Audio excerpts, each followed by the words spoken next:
Hello and welcome viewers. You're watching In Depth with your host Kriti Mishra. There are a few places in the world where there has never been a war. There, the environment is fully protected. Yes, I'm talking about Antarctic. In this edition, let's explore everything about the continent and the Antarctic Treaty. Come along.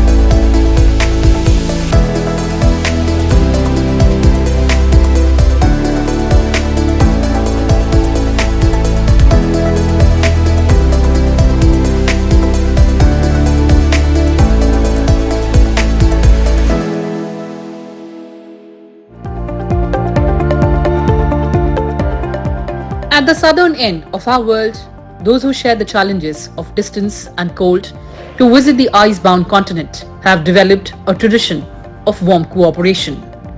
This cooperation is unique on this scale and is cemented by the Antarctic Treaty.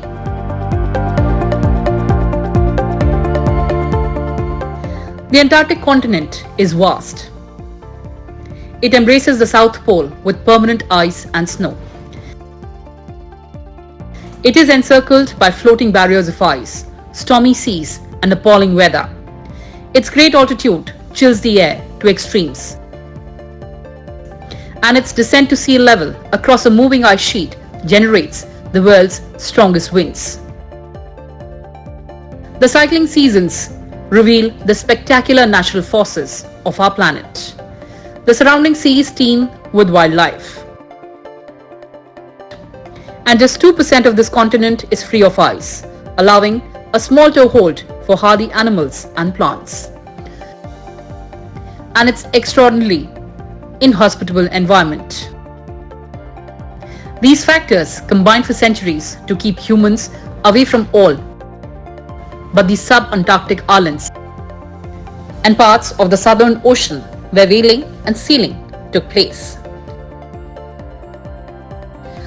In human historic terms, the land exploration of Antarctic is recent, most of it being accomplished during the 20th century. The improved technology and knowledge of the last 100 years allowed greater access to the continent, encouraging detailed surveying and research and the gradual occupation of Antarctic by scientific stations. As we gather to discuss the future of the pristine continent on Earth, we are inspired by the ancient wisdom encapsulated in the Sanskrit phrase Vasudev Kutumbakam, which means one earth, one family, one future. This philosophy resonates deeply with the principles that unite us under the Antarctic Treaty System, promoting peace, scientific cooperation, and the preservation of Antarctica for all mankind.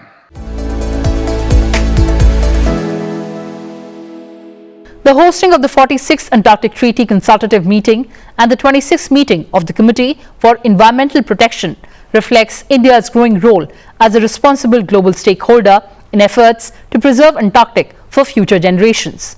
Through open dialogue, collaboration and consensus building, India remains committed to upholding the principles of the Antarctic Treaty and contributing to the sustainable management of one of Earth's last pristine wilderness areas. India hosted the 46th Antarctic Treaty Consultative Meeting and the 26th meeting of the Committee for Environmental Protection from May 20th to 30th in Kochi in Kerala. Organized by the Ministry of Earth Sciences through the National Centre for Polar and Ocean Research, these meetings aim to facilitate global discussion on environmental conservation and scientific cooperation in Antarctic. This is in line with India's poise to facilitate constructive global dialogue on environmental stewardship, scientific collaboration and cooperation in Antarctic. The ATCM and meetings of the CEP are pivotal in the international community's ongoing efforts to safeguard Antarctic's fragile ecosystem and promote scientific research in the region. Convened annually under the Antarctic Treaty System, these meetings serve as forums for Antarctic Treaty consultative parties and other stakeholders to address Antarctic's pressing environmental, scientific, and governance issues. The Antarctic Treaty, signed in 1959 and entered into force in 1961, established Antarctic as a region dedicated to peaceful purposes, scientific cooperation, and environmental protection. Over the years, the treaty has garnered widespread support, with more than 50 countries currently party to it. The CEP was established under the Protocol on Environmental Protection to the Antarctic Treaty in 1991. The CEP advises the ATCM on environmental protection and conservation in Antarctic. India has been a consultative party to the Antarctic Treaty since 1983. It participates in the decision-making process along with other 28 consultative parties to the Antarctic Treaty till date. India's first Antarctic research station, Dakshin Gangotri, was established in 1983. At present, India operates two year-round research stations, Maitri and Bharti. The permanent research stations facilitate Indian scientific expeditions to Antarctic, while have been ongoing annually since 1981. In 2022, India entered the Antarctic Act, reaffirming its commitment to the Antarctic Treaty.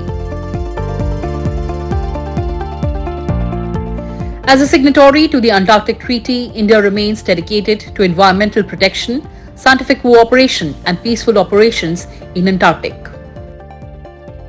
We look forward as a country to fostering meaningful exchanges of knowledge and expertise to advance the shared goals of environmental conservation and scientific research in Antarctic region. The Antarctic Secretariat serves as the administrative hub for the Antarctic Treaty System. Established in 2004, the Secretariat coordinates the ATCM and CEP, reposits and disseminates information and facilitates diplomatic communication, exchanges, and negotiations related to Antarctic governance and management. It also monitors compliance with Antarctic Treaty provisions and agreements and provides assistance and guidance to Antarctic Treaty parties on treaty implementation and enforcement matters. The Maitri Station, established in 1989, has been our primary workhorse, facilitating numerous scientific endeavors and expeditions, and standing as a beacon of our enduring commitment to Antarctic research.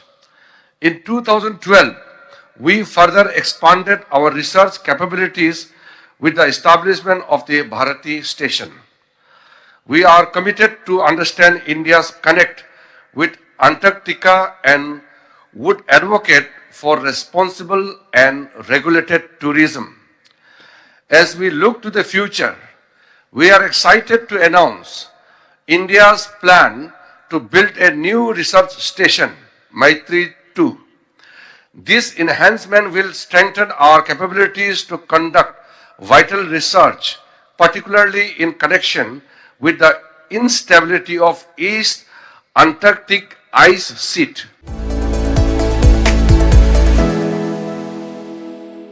The Antarctic Treaty remains the only example of a single treaty that governs a whole continent. It is also the foundation of a rules-based international order for a continent without a permanent population. The Antarctic Treaty was signed in Washington on 1st of December 1959 by 12 nations: Argentina, Australia, Belgium, Chile, France, Japan, New Zealand, Norway, South Africa, United Kingdom, and United States and USSR, now Russia. The treaty, which applies to the area south of 60 degrees south latitude, is surprisingly short but remarkably effective. Through this agreement, the countries active in Antarctic consult on the uses of a whole continent with a commitment that it should not become the scene or object of international discord. In its 14 articles, the treaty aims to stipulate that Antarctic should be used exclusively for meaningful purposes and peaceful purposes. Military activities such as the establishment of military bases or weapons testing are specifically prohibited.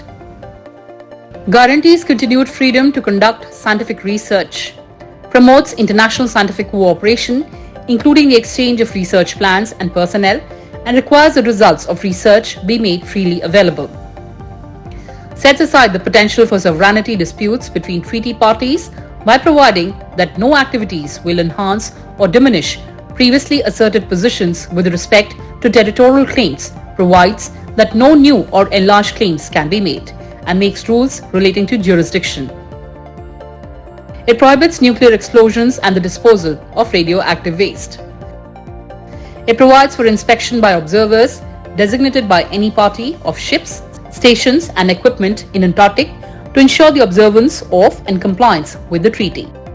It requires parties to give advance notice of their expeditions, provides for the parties to meet periodically to discuss measures to further the objectives of the treaty, and puts in place a dispute settlement procedure and mechanism by which the treaty can be modified. Antarctica is key to our understanding of Earth's climate and ocean systems. As the world's natural laboratory that witnessed millions of years of change in global climatic conditions, continental drift, and so on, it has proved to be a reliable tracker of global climate change. It provides us a tremendous opportunity to advance scientific research for the benefit of all mankind.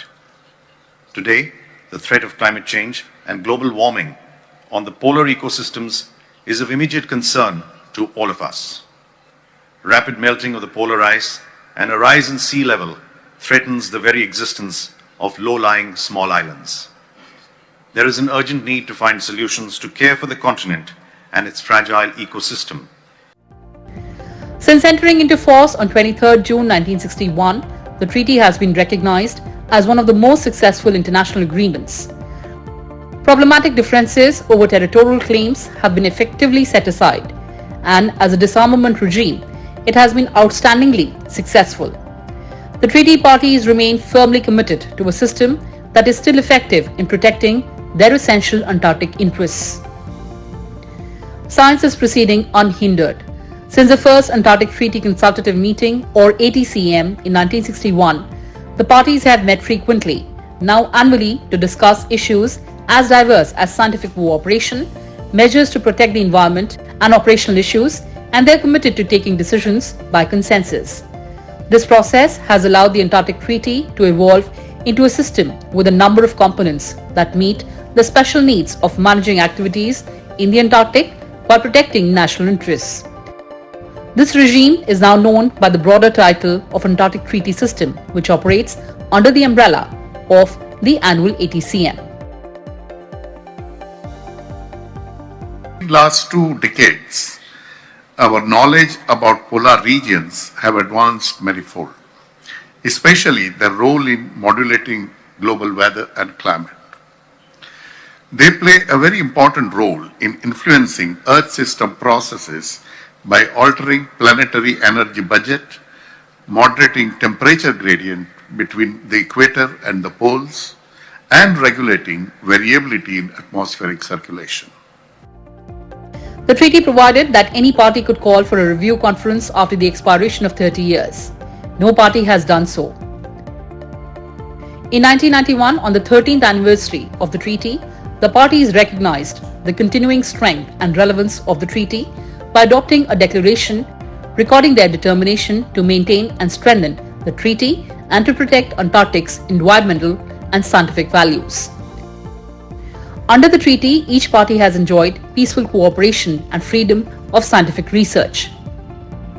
That research has contributed significantly to knowledge of the Earth and is contributing to the protection of the global environment. Environmental monitoring in Antarctic has, for example, led to the discovery of seasonal depletion of atmospheric ozone over the Antarctic.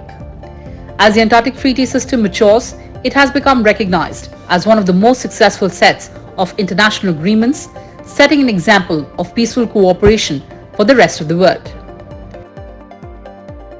As an environmental regime, it is unique. An entire continent, which is essentially undisturbed, will remain protected because of the commitment and cooperation of the treaty parties.